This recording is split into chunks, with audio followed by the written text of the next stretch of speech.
welcome into Let's Talk Kentucky. I'm your host and moderator, Sherelle Roberts. We're at the Let's Talk team. It's Susan Mills, Kim Dixon, and Lisa High. I don't know how today's show is going to turn out because we are hyped up on sugar and donuts. It's Dylan Goday's birthday. Anytime we have a birthday, we like to pack everybody full of sugar and treats. So we are ready to go.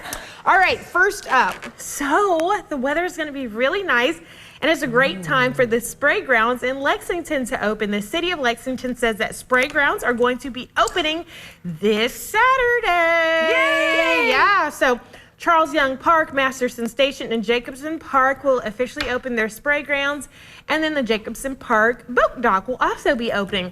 Now, you guys know I'm a fan of the Spray Grounds. I go in there like I'm a little kid. They're fun. You should. They look like they're fun. I learned a new word. I didn't know they were called Spray Grounds. I didn't either. This is like all new for me. I love it though. I've seen them at Jacobson Park, and I just they've done a lot of improvements to the park, and they are so much fun. Kids have a blast in those things. And adults. Yes. I didn't know this was a thing. I was today years old when I found out this was a thing. Yes. And so I always find an excuse like to take somebody's kid. I'm like, oh, can I take little so-and-so over to the Spray Ground? And then we both are like in there having a good time. So yeah, that is opening this weekend. Okay, also happening. So somebody named Billy Strings, who evidently has a cult following, is coming to Rupp Arena, and it's sold out for 2 nights as part of a spring tour. So Billy's Strings, I couldn't even say the name. Billy Strings came to Lexington back in 2020 and played at the Manchester Music Hall. But evidently folks like him so much that Rupp Arena is going to be packed out. So the doors open at 6:30 on the weekend. The show starts at 7:30, but they're telling folks to get into the parking lot early. For $27, you can tailgate and turn up before things go on there. So I'm guessing that the Rupp Arena parking lot is going to be wild. Oh yeah. Fun this weekend. It will. Yeah. And there's still Keeneland that's going on. Oh, yeah, that's too. right. So Yeah. they'll just kind of like transport themselves. Yeah. Billy Strings, cool name. I know, it is a cool name. I know none of his music. I have no idea who this guy is, but I mean, to be selling out Rupp Arena, he's pretty popular. I want to hear his music. I need to listen to his music. I was banned from doing so during our prep by someone Lisa's over here like, at the table. Billy Strings, let's have a concert. We were busy. Sorry, we can listen to Billy Strings on the commercial break. Sorry. Okay, then in Jessamine County, I'm so excited we have another Safe Haven baby box. So Jessamine County just got a new one. It's at the fire station on Brannan Road. As we know, baby boxes are a place where parents in crisis can surrender their newborn anonymously if they are, they don't know what to do with it. You put the baby in the box, it sounds an alarm, the firefighters get the baby out, and then the baby can be taken to authorities so they can be adopted and cared for. So this is really, really cool. They did a fundraiser and they were able to get one. So another one in Kentucky. I love this. It's going to be saving lives of these babies. I'm so thrilled and so happy that they have this box, and I hope for many, many more in our state too. Yeah. Yeah, I wish every department could just get one. I know it's not something that is in budgets, but I like how they're coming out with creative ways to do fundraisers and stuff like that. But no, listen, if I won the Powerball, that's one thing I would do, is I would get a baby box for all the fire departments, because this is a really good thing. It's a good investment. Very important, because this also gives parents a little peace of mind who have a million reasons for not being able to care for their baby. And this gives them a safe way out without shame. That's right. Yep. Absolutely. Absolutely. So kudos, folks over in Nicholasville. Okay, everybody, stay with us. Coming up after the break, this Cassidy Elementary Cutting the Art saga continues. We have an update.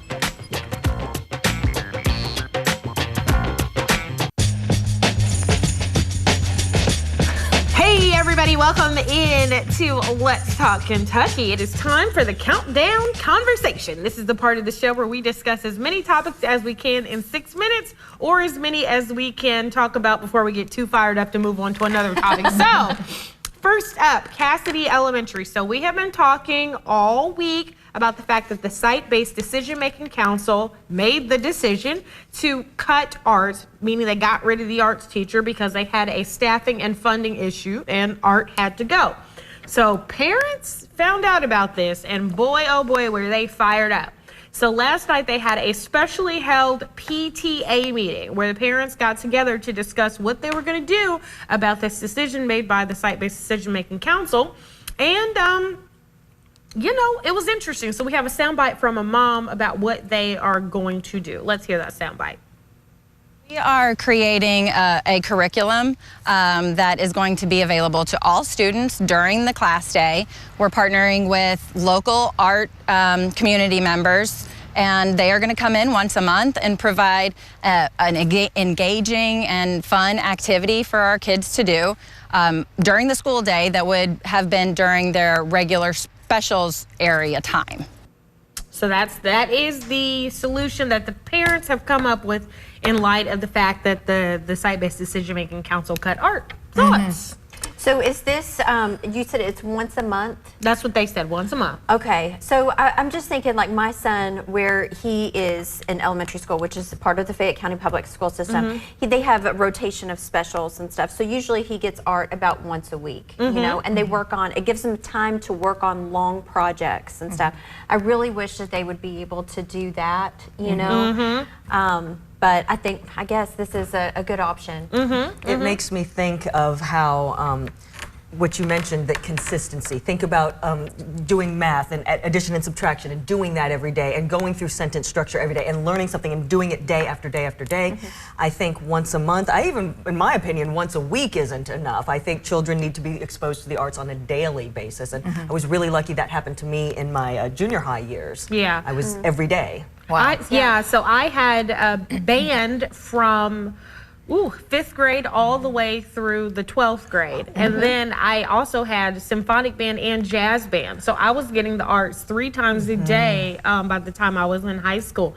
It did make a difference for my mathematics and things of that nature. I think that the parents are in a really tough situation, and I think that they're coming up with the best possible solution for really an impossible situation. The school doesn't have the funding, so they can't pay anybody. The decision was made by the council, and the parents are just kind of sweeping up on the back end. I think they're doing the best they can. Yes. I think they are too. I think that, you know, I was pleased to see that they were, you know, handling it very maturely and you know, really trying to come up with a decision for the kids. It wasn't about the parents, it really was about the kids. So I like the cooperation between the different groups. I just don't understand why the funds can't be found somewhere to support the arts in school. I don't understand it. Well, there's always money somewhere. You know there is. It's just about how are we going to move it around? Yes, that's what right. are the priorities? That's and right. that's one of the tough things about doing any kind of like public administration or government. It's like, what are our priorities at the moment? That's right. Where were those dollars shifted to pay for this? Exactly. So, well, that's that. We'll see if that's over. Something tells me it's not. Okay, up next, trash talk. So, as we know, Coach Cal left. Mark Pope is in. But both of those coaches had been talking to players all along the way, and a lot of those students and athletes had already committed to playing for particular people. So we're seeing people get in the transfer portal, go places, go here and there. And so there was a young man, Bradshaw, who decided to leave, and he's now going to Ohio State University. And he put out this graphic talking about it, had he and his mom, and he's all happy, and he's like, yay, I found a new school, I'm gonna go play basketball, everything is gonna be awesome. Well, the internet decided to internet, and people started not tweeting, this was on Instagram, started posting things like, Bradshaw sucks. He's terrible. He didn't even score for us. Bradshaw plays like a crippled grandma. And I feel bad for Ohio State. Their tournament odds just went down the drain. So here we go. This kid is trying to talk about something, a choice that he's made that's making him happy. And here come the trash talkers. Yeah. You know, it's messed up, Lisa. I think it's shameful, and I've never known an instance where bullying kids is going to make them want to stay at Kentucky. Not quite sure how that psychology works in their minds of the bulliers, but on any account, you know, and not to mention that it could prevent other kids from wanting to come here if our own fans are bashing the players that played for us. Exactly. Kim. Social media causes us so many problems, and this is emblematic of a greater societal issue where people just think they can say whatever they want without consequence, and we've got to do better. Yeah, and these are kids. These are kids, and I feel like as a UK fan, you know, it looks bad for us to be these types of fans. When you're a fan, you show up, you know, good or bad, and these kids are making decisions for their lives. Okay? Exactly. We need to support them as a human being. Yeah, that's exactly my point. You know, no one expects you to cheer for someone who's not on your team, right? We don't do that. However, you guys know I have a motto: don't mess with my time, don't mess with my money. If you do one of those two, it's going to be a problem. If you do both, I feel bad for you. And that's what they're doing with these kids. They're making choices about their time, their futures, and their money.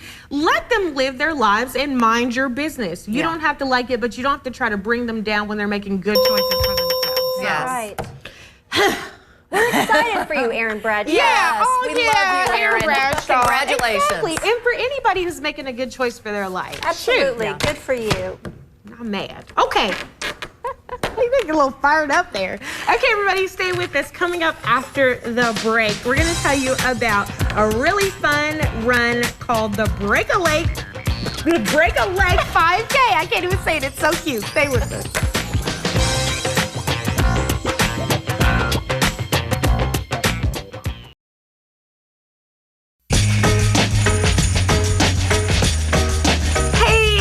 Welcome back to Let's Talk Kentucky. We're here with the Let's Talk team. It's Lisa High, Kim Dixon, Susan, Lisa Saludi, Susan Rich. Hello. With a cap in. And me, and joining us at the table is Carrie May with the Spotlight Acting School. Carrie May, how are you, Carrie? Good, thanks for having me. Oh my gosh, we're so glad to have you. We love your dress. You color coordinate with us so often as our guest. We planned it, Yes.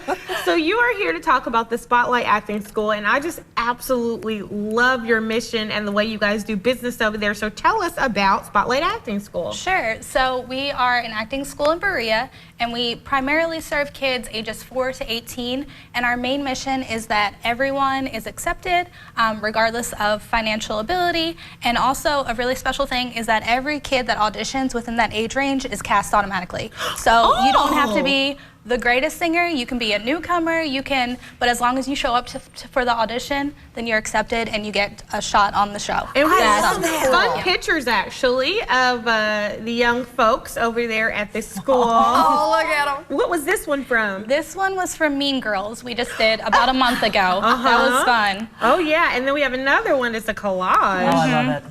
Oh, We've got lots of different shows, all of our different age groups. Yep, we did Elf that's right awesome. around Christmas, so that was fun. Oh, that's great. Who got to say you sit on a throne of lies? Like I love that. So I love this too because you serve all kids, no matter their ability to pay or not. Right. And that is fantastic. Tell us, though, of course it takes money to support all of this. Tell us about your fundraiser that's coming up. Sure. So we, this next season, we're planning over 200 performances. So it does take a lot. We have something almost every weekend. What? Yeah, it's a lot. Wow, so we are doing our second annual Break a Leg 5K. So it's going to be held in Berea at Berea City Park by the high school. And we're just encouraging everyone to come on out, whether you're a good runner, whether you want to walk. We're going to have a lot of fun. Prizes to give away. We're doing a costume contest. We're doing a finish line dance contest. So you don't have to be a runner. You don't have to be the fastest to win a prize. I love that so much. I think that's a really important thing, that you don't have to run in something like this and to support it. Right. Now, for those of you who don't know, break a leg is something that we say in the theater as a good luck, if you will, but we don't say that because the break a leg thing was, I believe, so that you won't. You know what I mean? Yes, It was, yes. And so I love that you all have almost a pay what you can, pay what you will sort of thing for classes. That's so important because I don't know about you, but I really feel like theater can be expensive. Oh, it definitely can. It really can be It expensive. adds up very fast. And that cuts out a large portion of kids because theater really is it's on the high end of art and of that's stretching it. So it's not music class. It's a little different. So I think that's great. Now tell us a little bit about what makes this race unique. We are going to have some fun contests, so we really want people to come out and do crazy costumes. You know, the weirder the better. Yeah. So we just want it to be really fun and family friendly. So we just encourage everybody to come out and support all of our kids. When you say weirder the better to us, I mean you said two things that speak to us. One, weirder the better. Two, dance competition at the finish line. I was like, can I just go to the finish line? Just kind of We'll let you do that, yeah. Okay, perfect. I'm there. Okay, so if people want to break their legs, how can they get involved? Where can they sign up? Sure. We're partnering with Race Rise, which is a great organization that runs lots of races throughout Central Kentucky. So you can go to their website, and we've got a link on there, and you can also follow our social media and our website, the Spotlight Playhouse. We'll have all the information as well. So it's awesome. Spotlight Playhouse, or tell us the web address exactly so folks can find it. www.thespotlightplayhouse.com. Okay, very good. And then last but not least, so you kind of blew my mind when you said more than, I want to make sure I heard you right. Did you say 200 performances? So what, I mean, you can't obviously name all 200, but what are some of the things that you're going to be doing that folks might be like, oh, that sounds cool? Sure. So for our children's acting school, we have Shrek just came out, the cast list, so all the kids are really excited. Nice. Our 9 to 14-year-olds are going to be doing that. Our high school kids are going to be doing The Little Mermaid, which is going to be amazing. Their costumes and sets and everything are just blow me away every time. Our little kids are going to be doing The Jungle Book and Willy Wonka, so lots of favorites. And then we also have an adult acting group. Oh, cool. I didn't know so that. it's intergenerational. You know, grandparents, parents, kids, anybody can kind of join depending on the show. So we've got some dinner shows planned. We've got Shakespeare. We've got straight plays. Kind of anything that you are interested in, we'll probably have this season. My goodness, who keeps the schedule is what I want to know. It just seems it's a hard job. It's a lot to keep up with for sure. Oh my goodness. Yeah. Well, we're so excited about this run and the great things that you all are doing over in Berea. I promise, Berea is just a city full of jewels. Just great places, great restaurants, great people. So thank you so much, Carrie, for dropping by. Thank you. Yeah. Oh man. All right, everybody, stick around. Coming up after the break, we'll highlight our woman worth talking about.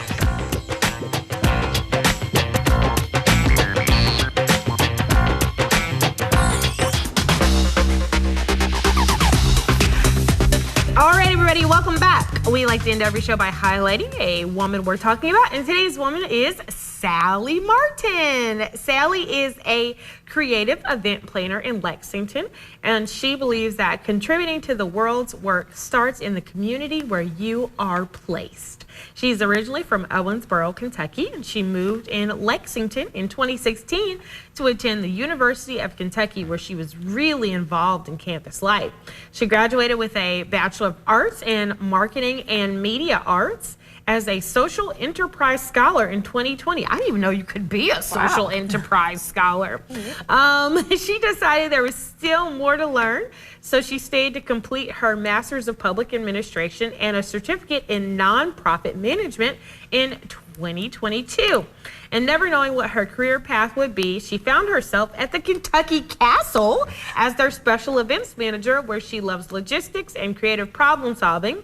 Most importantly, she is really passionate about women's rights and strategic planning for nonprofits. She always has a book or a recipe to recommend, and she sees every day as an adventure.